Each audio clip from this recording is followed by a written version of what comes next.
apparemment trempé jusqu'au cou, ou presque, dans les scandales financiers qui secouent le port autonome de Douala en ce moment, le ministre d'État, secrétaire général de la présidence de la République, aurait sollicité des présidents du Sénat et de l'Assemblée une intercession auprès du chef de l'État, afin que ce dernier puisse le protéger de ses éventuels ennuis judiciaires. Le ministre d'État, secrétaire général de la présidence de la République, SG/PR, Ferdinand Gongo, aurait, en fin de semaine dernière, approché, respectivement les présidents du Sénat, Marcel Nianji Fandi et de Assemblée nationale, Kavaï Yegui Djibril pour leur demander d'intervenir auprès du chef de l'État Paul Biya, afin qu'il soit préservé dans les scandales politico-financiers qui secouent actuellement le port autonome de Douala. Pas point à l'un dit à l'autre, il aurait particulièrement insisté pour clamer son innocence, souhaitant que le locataire du palais de Toudi le préserve de tout ennui judiciaire, lui qui se présente comme bouclier contre les ennemis de celui qui préside aux destinées du Cameroun. L'information circule avec insistance dans le sérail depuis le week-end, une des deux personnalités su-évoquées ayant fini par vendre la mèche auprès de quelques proches.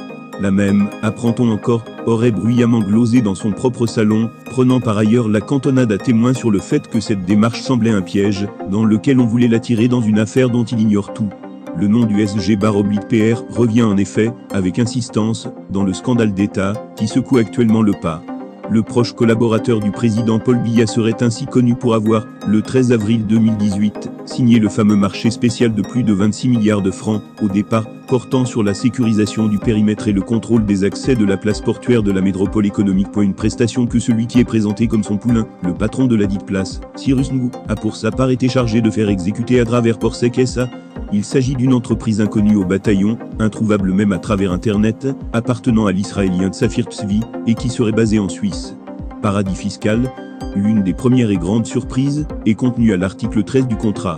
Il y est précisé que les paiements seront effectués par virement bancaire, dans un compte logé au Liechtenstein, connu pour être un des plus grands paradis fiscaux au monde. On rappelle au passage que, pour le même travail, des entreprises concurrentes demandaient juste 3,8 milliards de francs. À coup de mystérieux avenants, et alors que le prestataire, jouissant d'un contrat ferme de 2 ans, n'a rien réalisé, et que les virements, eux, ont été effectués, le dit marché est finalement revenu à quelques 54 milliards de francs, payés par le contribuable camerounais. Cerise sur le gâteau, il apparaît, au fil des révélations, que quelques bricoles autour des copieux marchés sont actuellement exécutées par des entités montées pour la côte par les cadets et grands amis de Cyrus Ngou, Jean-Pierre Arthur Babé et Cyril Martial Grandem, respectivement. Longuement entendu, le 18 août 2021 à Yaoundé, par le corps spécialisé des officiers de police judiciaire, OPJ, du tribunal criminel spécial, T, le DG, du PA ne se serait pas fait prier pour se mettre à table. Selon des sources proches du dossier, Cyrus Ngou, à travers des explications fournies aux enquêteurs, aurait intégralement balancé l'homme à la source de ses tourments judiciaires et néanmoins mentor.